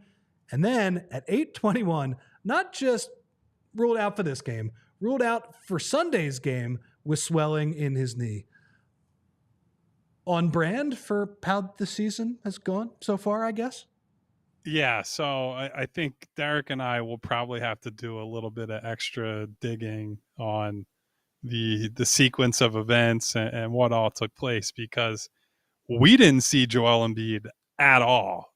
And Nick Nurse had said at 5:15, as you mentioned, yeah, he's going to warm it up with a chance to play. Now, I posted a video tonight on Twitter from Nick Nurse after the game where we got what sounded like a spin zone version of that sequence of events, right? And so I don't know. I'll say this. I think there's swelling in the knee. Like, I think there's a knee issue. And I would also say that not seeing Joel Embiid at all from 5:15 until tip and not seeing him on the sideline at all is worth a little bit more investigating into whether he was here, how long he was here for, etc. Because the messaging and the actions from the team where, Rich and Devon, you both know, the ball boys, the staffers, like someone like Reg and some of the other, player dev guys who are out there for those warm-ups, they're out there as if like, hey, it's time for Joel to go at the 45-minute mark before the game, and then just nothing. And then it was like, oh yeah, we knew shortly after Nick talked, shortly after I talked, I should say, Nick said, we knew he wasn't going to play. And it was like, that's not really passing the smell test. So, I mean, I think bottom line is it's a huge concern that after playing 2 games, neither which are back-to-back this week, he's dealing with swelling to a point that he can't play in at least 2 consecutive games 3 days apart, right? Like, that is alarming at this stage of the season, considering he missed the first couple weeks of the year, considering what the plan is for the full season and having to get him to the finish line and through the playoffs, not just healthy, but like healthy and ultra productive at a level he's never been. So, yeah, I'm sounding some alarm bells. We're going to have to do some looking into how everything transpired tonight. But bottom line is this is not good. And Derek, do you have any color you want to add to that on your end? Well, I mean, look, I broadly agree with Kyle in that it's not good. That certainly I think there is swelling, but that it doesn't completely, the actions don't completely line up with what was said. I do want to say I'm happy they're finally admitting that there's swelling, because for so long it's just been like, oh, this is part of the plan. Oh, we're being cautious. Oh, this is the ramp up period, yada, yada, yada. And fans just don't buy it. And we said for weeks, all right, look, here's what happened.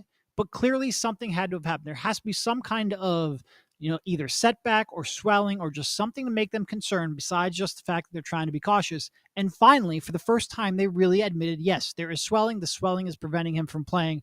Is this something to be happy about? No, you don't want there to be swelling in your star player's knee, especially after he's had 2 meniscus surgeries. But at least they've stopped telling you that it's raining while they're pissing on you, which is a step forward in the right direction.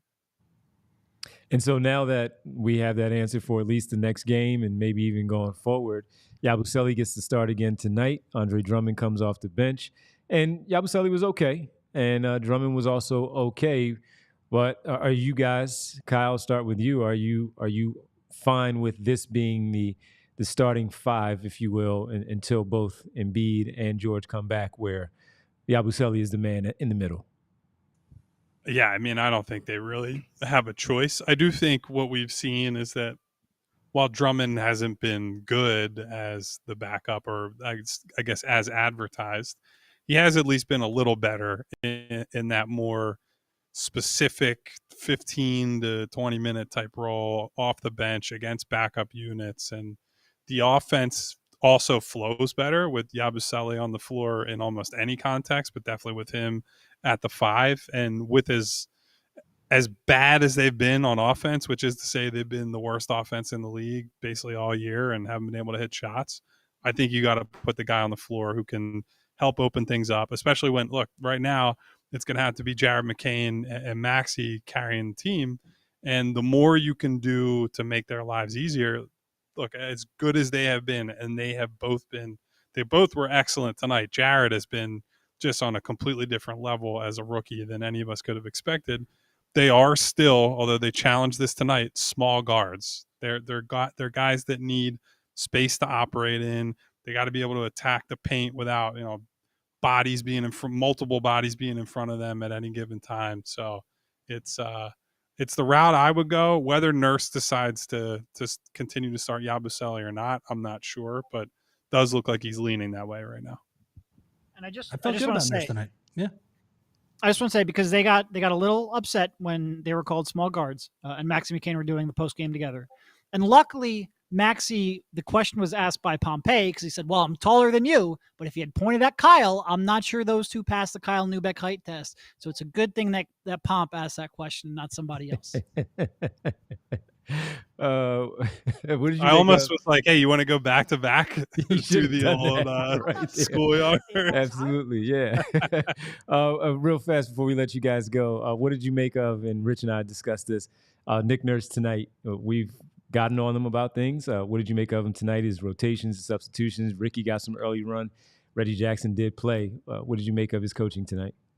Yeah, I mean, better. I think it looks better when your 2 best players on the night score 56 points and in crunch time are, hit and pull up threes, right? When that happens, everybody looks smart. I do like that over the last 2 games, he's gone to Ricky, he's gone to KJ Martin. He said, we need some younger blood in there.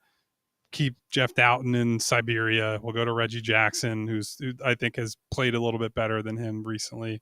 I think if there's anything or a specific guy you'd say, why is he playing the role he's got? It's Eric Gordon, right? Who he had some good drives on and like drive and kick moments in the first half, but he just can't hit anything right now, right? And he has some good looks too.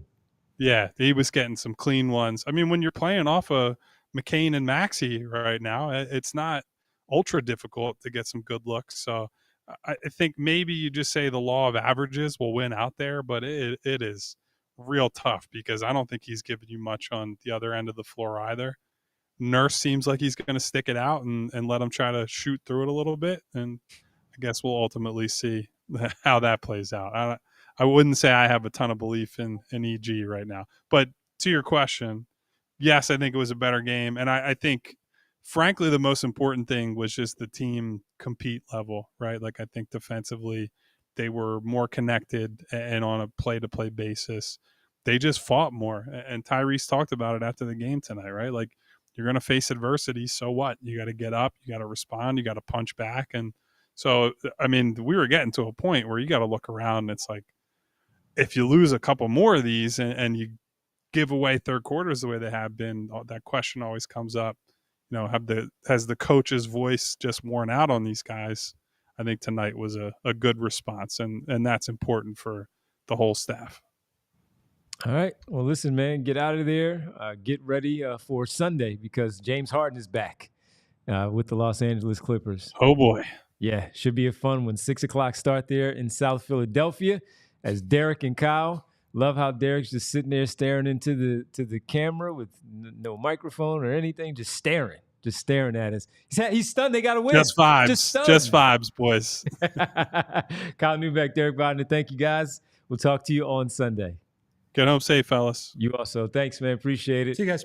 Oh, man. I just saw this one pop up from Mike. He says, ask Kyle about when did the teammates find out about Embiid? Because, you know, sometimes they don't even know, you know, when guys are in or when they're out. Oh, really? Look at that. Wow. Look at that. You just, bring him back. Conversation was so good. Oh, hello. Wow. I was just about to X out. So we didn't get a clear indication, but there was an interesting moment in the locker room. We're talking to Gershon, and I think he saved himself, but he was essentially asked, like, when did you know you were going to start? And he was like, oh, this morning. And then he goes, there was like a brief pause and that's when I had an idea I might start. And I was like, either good job by PR or, you know, maybe it was just an incomplete thought. But yeah, we didn't really get a complete sense of when that was. So Okay. All right. I wish I had a better answer, Mike B and everybody else, but that's all we got. Yeah. Well, now, goodbye for real this time. Thanks. Appreciate it. Boots said Derek was frozen. Yes, he was. And you got a post-credit scene with Kyle. That's too, right. After we let it roll. Kyle Neubeck, Derek Bodner joining us from the arena. All right. Anything stand out there from you? No, for you? No, I'm happy they were the ones who talked about Embiid. Let's leave that one to the side for the rest of the game. Look, guys, I thought the players tonight, I know Eric Gordon could not hit water if he fell out of a boat. I know that Caleb, you know, there were some guys who struggled. I thought the Sixers played really well tonight. They did. They deserved this one. Nets shot it way better from the field than them in this game, but the Sixers just out-hustled them. Turnovers, rebounds, getting to the line. I thought Nick Nurse, again, like Kyle said, when they play Yabu with the 5, they have like a theory of how to play. They have actual driving lanes to get to the basket. They have outlets for their driving kicks. They shoot a bunch of threes. It's pretty good offense. I mean, it's good shorthanded offense. I've seen this with Doc Rivers over the years. That is how you simplify it. They deserve to win the night. Nice effort. And then on top of that, on top of the nice team effort, you get Jared McCain and Tyrese Maxey going crazy in the fourth quarter.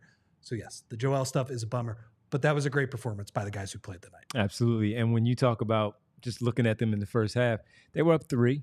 They were up by as much as the lead in the first half was 13. And when they were up 13, we were like, oh, okay. Yeah. You know, they're everything is hitting. But it really wasn't. If you really look at the stats at halftime, they were killing them. They had 9 more made free throws. They had 2 more made three-pointers. They were at -4 and made field goals. But again, you have more free throws and three-pointers, so you were up. But the Nets were shooting 54% to the Sixers 39. So it was like, all right, they're shooting poorly, but you know, all these other things are going. How do they figure this out and get a win together? They're doing all these other things and they're still only up 3 because they gave up a big run blowing the 13-point lead. But they figured it out, man. They got it done. That was a nice team win. Your 2 best players, crazy that you could say 2 best players when Kelly Oubre and Caleb Martin are out there. I won't say healthy because Kelly Martin is banged up right now, but he's out there. And that was a good job. It was a good job by them. Did you see the other day? This is kind of off topic. Did you see Pat Bev? He was on some podcast and he was talking about how Joel would be late because Joel would say that it was. I thought it was his podcast. Was it 90 minutes? Okay, it was his podcast. Yeah. That Joel would sometimes give the excuse, I live 90 minutes away. It doesn't take 90 minutes to get from Villanova to Camden. No, it doesn't. I mean, I guess like depends on when you leave. A terrible rush hour maybe, but yeah, it depends on when you leave. Their practices are, they get there like 9 a.m. in the morning, 10, stuff like that. He can leave. I mean, I know it's traffic at 9 a.m. in the morning. Bad, but yeah, I don't know. 90 minutes, I wouldn't say that's usually the case. Nah. Especially after a while, when you've been going long enough, some back ways, to navigate through your area that you live in to get to the expressway. Maybe you don't want to get on the expressway. You can navigate through some of the other area, the Philadelphia streets to get on the 76 or whatever you got to do. Come on, man. Come on. 90 minutes. That's what JJ Redick used to drive from Brooklyn all the way down to Camden. Or catching a train. Yeah. How about you just leave on time, like Winona says? Just leave on time. Yeah, That'd be good. That'd be good. All right, we got to run through all these super chats. Let's get these in. We also have one let's start off with the one that we had from, I'll pull it up, Bree. I have it. It was from Kyle O. Kyle O asks, the other day, didn't ask. He just simply stated this after the Sixers lost. $2 to say, I hate Josh Harris. That was it. But they donated to the super chat. We wanted to give them their opportunity, and that was what Kyle had to say on Wednesday after the game. All right, noted, Kyle. Noted. Josh Harris also runs the Washington Commanders. I get that part as well. So you don't like that one? We agree with you. All right, let's go to Mark Jackson. All right, bro, I ain't going to lie. I was so nervous that we weren't going to pull this one out down the stretch, man. Like last game when Joel throws the ball out of bounds and wastes our last possession. Also says, I laughed so hard when Ben Simmons did what he did. Yeah. I mean, look, I think, did we laugh? I gasped. I asked you because we were watching it on the couch. We had it on the big screen. I don't know, man. I think because the court was playing tricks on me, I was like, did somebody block that shot from behind or did he just completely smoke that layup? And the answer was he smoked it worse than I even imagined. I mean, come on. He went up with the right hand too. Go up with your left. Dunk it, Ben. Do anything. Well, he's ambidextrous, so he can finish with both. Put the ball in the square. Oh, it was bad. Yeah, it was bad. We appreciate that one. Thanks for those super chats. We appreciate those. Jay the Jungle says, Rich, you sound like you're in love with McCain, man. I am, Jay. And I'm with you, dude. Is a baller. Look, he's been a breath of fresh air. It's not just that he's been good. It's that something good and something new and something fun has been so badly needed for this franchise. He has been awesome. So yes, Jay, right now I am in love with Jared McCain. Don't bother at all. Don't worry about it because most of Philadelphia is in. I want to know what his jersey sales are like now. Yeah. I want to know where he is with the other He's probably had a huge bump in those. Yeah. From, let's say, the last 2 weeks. Yes. 100%, especially, of course. He's probably selling like 500%. And you know why I think it would also? Because he's huge on TikTok. Yeah. Yeah, those young, right? Maybe the TikTok fans that were already buying those jerseys, so maybe they kind of were already there. But he's certainly earning a bunch of people buying his jersey strictly for his play right now. Yeah, and I love a guy when he gets rewarded. He signed with Jordan Brand. He's a Jordan Brand guy now, so he got that a couple of weeks ago also. So good for him. Good for him. Yep. All stuff is working out for Jared McCain. Bernard McCoy says McCain was great. So proud of Maxey. Played with the right pace. Played defense. Should have had 10 assists. Well, Eric Gordon missed a lot of those threes. You're absolutely right.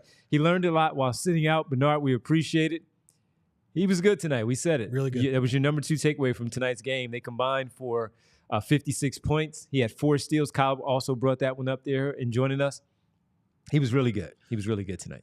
I was thinking about this. He struggled when he was clearly the only option in those first 5 games of the year. Yeah. That was before Jared McCain had established himself really in the rotation. He was playing a little bit. again, what a crazy. If you told me 10 games ago that Jared McCain is dropping 20 points every night, he's going for 30, he's winning you games. He won you 2 games, basically. Maxey was struggling during those games. The fact that he at least just has another guy who could take a little bit of the pressure off him, right? I mentioned your turn, my turn at the beginning of the game. That's just like saving Tyrese some energy. So at the end of that game, he can get to the basket. So that was a beautiful thing to see. Devon, honestly, until this team trades for somebody, gets everybody healthy, the old guys start showing any sort of, pulse, yeah, anything. Honestly, 36 minutes for Maxey, 36 minutes for McCain. You stagger them, the 8-minute or the 12 minutes that Maxey doesn't play, McCain is on the floor for every one of those minutes. 12 minutes, McCain is on the floor, off the floor. Maxey's on the floor for all those minutes. Seriously, Nick Nurse, we know you love playing your players a million minutes. Once Maxey gets over this minutes restriction, I want to see one of those guys on the floor at all times. Yep, absolutely. Let's keep it rolling here with the super chats. Bree wants to go with, let's go with Scott there at the top. Such a strange season. How good would we be right now if we knew McCain and Yabu would be, if not for the injuries, where they would be, but injuries are killing us. Agreed. So if everybody was healthy, though, I'm not sure we would know McCain is this good. Oh, he'd be getting ready for some Delaware games, probably. And he's never going to step into that state except for the blue-white scrimmage, unless he, I don't know, has family or friends down there. Yeah. Yeah. That's not until next season, right? Because he's not going in there again. He's not going, unless he's going to watch the young guys play. He's not going up there. Honestly, let's say all 3 of these guys were healthy this entire year. I think it would get to a point where Eric Gordon is bricking all these threes where we'd be saying, come on, play the kid. We don't care if he's smaller.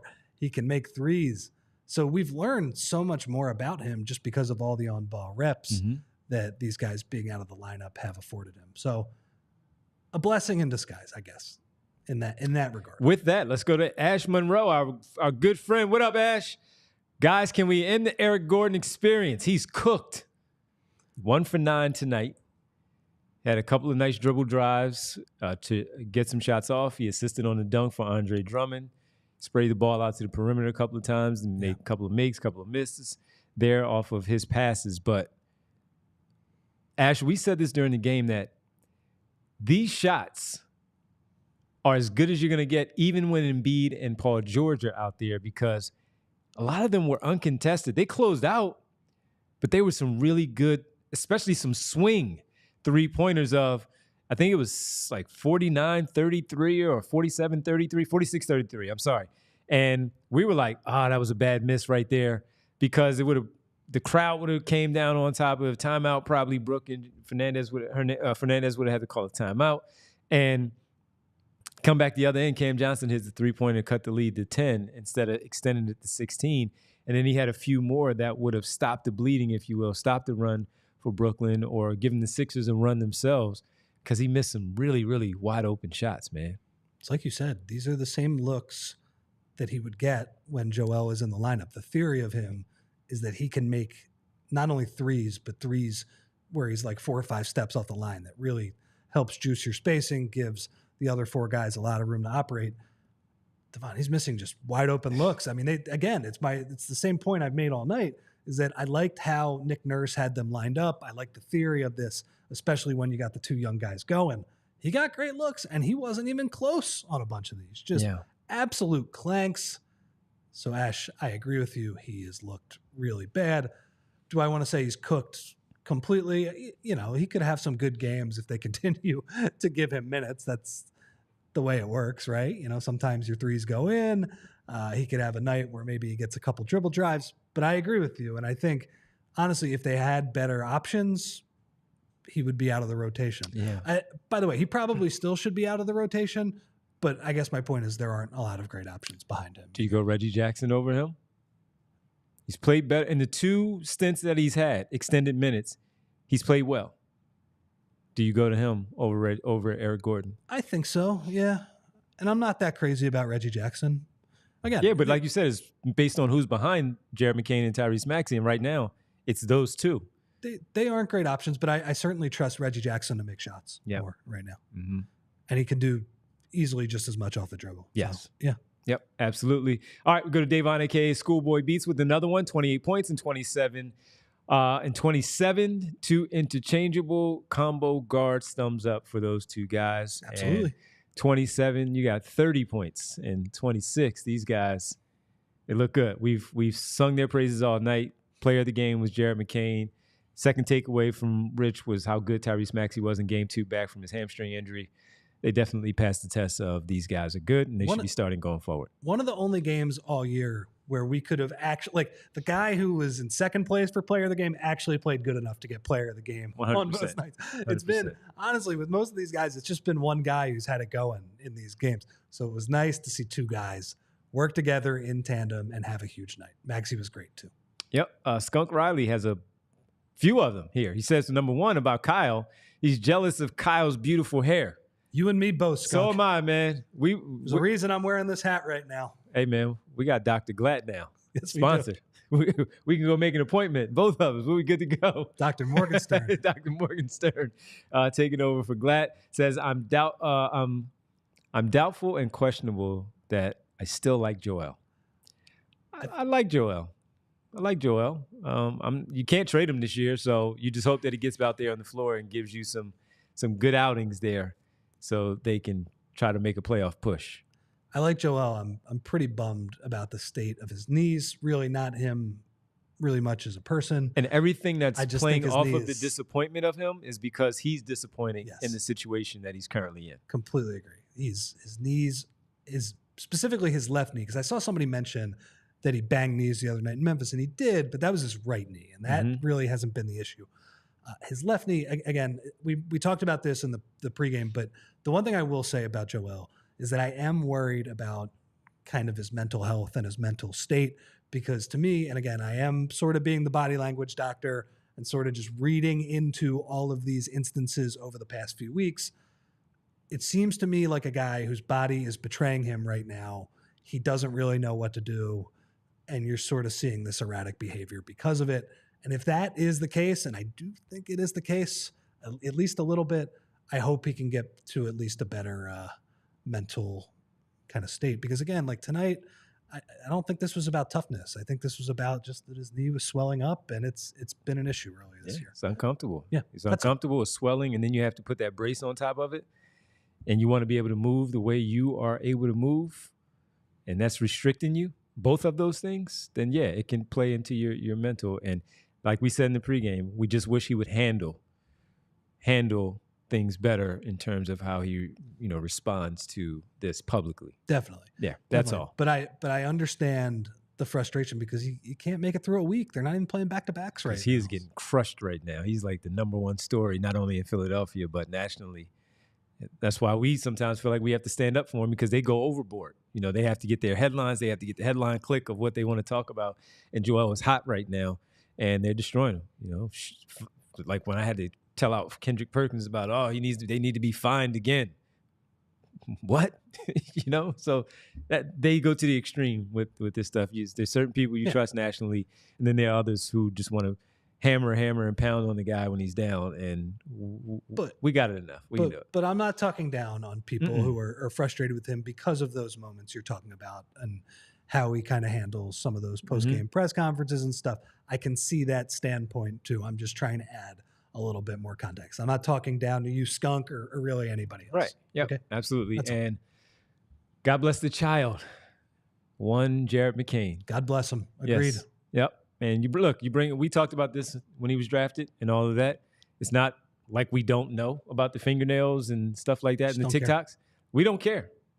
Guess what? Go out there and win some ball games. And that's exactly what he's done. He played well. They haven't won a lot of ball games, but he's played well. And no one is talking about that stuff because the kid carries himself well. And just goes play basketball and make shots. That's what he does. I love seeing those painted fingernails when he's throwing up the three after making his 5th three of the night. Seriously, I don't care 100%. at all. Yeah. Do not care at all. It's playing great. When Ben smoked that layup, it was the first time I could make up a crowd laughing on TV. That's fair, Jay. Man, That's fair. The cheers and the laughing, it's real.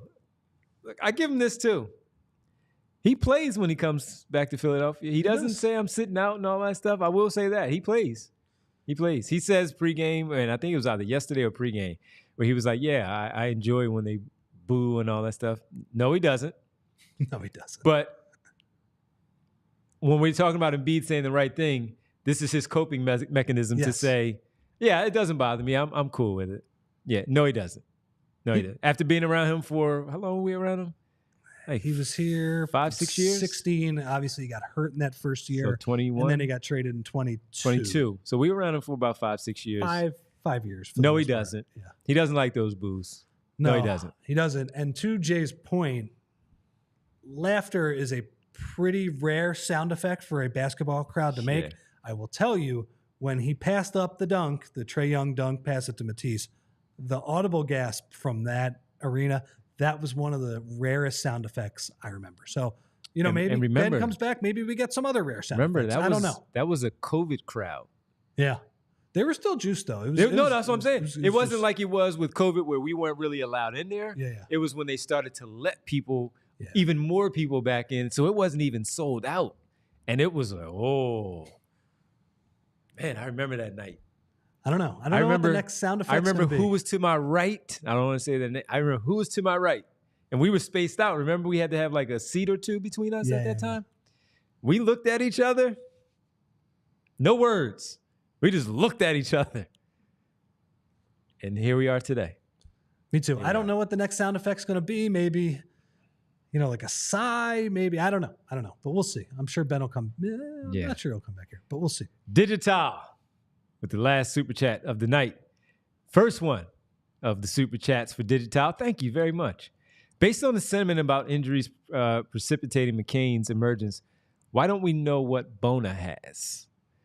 Well, I think it's two things. Number one, they still want to see who Andre Drummond is for if and when Embiid comes back. And more often than not, Nick Nurse trusts his veteran players than his young players. And then the other part is Yabusele has just simply pushed him to Delaware. I think that's part of it. With the injury, you need two fives. And they just right now, they trust Yabusele as the five more than they do it for Bona. Yeah. That's my opinion. Yeah, I just think they don't trust him in the same way they trust McCain. Also, too, when it comes to Bona, the ceiling for him is much lower than McCain's, and we could have said that even before the season starts. When you have a guard that can do all the things McCain can do with the ball in his hands, like Bona is a screen setter and an energy guy. It's a different type of thing. So I'm not. As much as Drummond has frustrated me, and I'm sure Bona will get a chance if one of those guys gets hurt, or if Drummond is like, another bad week and a half at some point, I could see Nurse going to him. But again, McCain just has such a higher ceiling. Bona, really, all you're looking for him is competence at this point. So I think Nurse probably believes, okay, it's not worth taking Drummond out of the rotation when that's the player we're giving him. I like Bona too, so I hope he gets a shot at some point too. Yeah, he needs these reps in Delaware. Yeah. So by the time they may need him, he'll have some of these reps that he's getting in the G League that'll help him out up here with the big team. All right, folks, that'll do it for us tonight. They're sending us to Saturday with the win, so that's helpful. So we appreciate that. The other good news is they play a 6 o'clock game on Sunday. So you can get ready for the Sixers, watch them, and go right into the Birds. Right into the Birds in Los Angeles. Have that on while you have our post game on your laptop and have the football game on your television. All is good. All is good in the world, and hopefully you get 2 victories on Sunday. We thank our presenting sponsor, Bet365. Download the Bet365 app and use code PHLY365 when you sign up, whatever the moment. It's never ordinary at Bet365. And when you do bet with Bet365, must be 21 plus and physically located in Pennsylvania. If you or someone you know has a gambling problem and wants help, call or text 1-800-GAMBLER. All right, it's time for our roll call as we say goodnight to everybody. Yes, Gene, time to ring the bell as we say thank you to Michael B. We see you, Mike. Thank you, Michael B. Gene Ross, Vic, Bootzilla, Boots. What up, Boots? Digital. Jamie Foxx song. Digital, girl. Remember that with the remix with, yeah, love that one. Yeah, digital. Say a Ryder. What up, Ryder? We also have in here Jess. Hey, Jess. Hey, Aaron. What up, Aaron? Winona. Got to say what up to Winona. What up, Winona? She got the cookies, the sweet potato cookies ready. We'll get some of those there soon. Doug Craig. Misremember 72. What up? Money Mar. Who else do we have? Jaron Drummond. Are you Andre's family member? Welcome. Been here before, though, I know. Jay the Jungle. Brian Knight. Lost Sleep TV. Well, it's Friday. You can catch up on that TV because it's the weekend. You're good to go there. Boom Bap 75. I love that one. Love that one. Boom Bap Great 75. name. That's a great name. We really appreciate that one. Xavier B. I Gavini. Harrell Squad. Yo Quan from Cherry Hill. What up? Who else do we have in here? We got a lot of people. SB Cole. Who else did we miss? Randy. Dave Dewar. So many people. Val Host is in here. Who else do we have? Alan. What up, Alan? So many people that we're just scrolling through these. Brother Hannibal. We said Xavier. Who else do we have? I saw Sal in there. Hey, Sal. There are a lot of people. A lot of people. Kyle Wright. So many people. Thank you all for joining us, not only tonight, but all week. We appreciate it. Our week is not complete. We do that on Sunday as the Sixers take on James Harden and the Los Angeles Clippers, welcoming back both Harden and Nick Batum to the area. Oh, yeah. Yeah, Bones Highland's on that team, the Delaware native. Although he doesn't play all that much, he's still on the team. PJ Tucker is not with the team, but he's in Philadelphia a lot. Maybe he'll show up at the game against both of his former clubs. Make sure you go like and subscribe our show. We really appreciate it. When you do, you get the alert, and that will be a bell icon, and it sounds something like... Do that again. This. I did that wrong. Right here. There you go. That's right. There you go. It sounds like that. What up, Mark Jackson? We see you, Mark. Also, let's get to our super chats and tell everybody thank you there. Mark Jackson, Skunk Riley, Jay the Jungle, Bernard McCoy, Shiz. What up, Shiz? And that was for trading for Paul George. Trading Paul George for Cam Johnson. Ash Monroe. What up, Ash? And thank you to everybody. We saw Scott in there, Digital. Thanks for all the super chats. Have a great Saturday, everybody. Enjoy the rest of your Friday. We'll be back, both Rich and I, on Sunday for pregame at 5:30 for the special 6 o'clock start time on Sunday for Sixers and Clippers. Thank you to great super producer Bree for her production excellence that she always does here with us. You enjoy the Saturday. You got to win. Let's see what happens on Sunday against the Clippers and then the Birds. Have a great weekend, everybody. Thanks to Kyle and Derek as well. We'll see you then. We all silly like the mayor.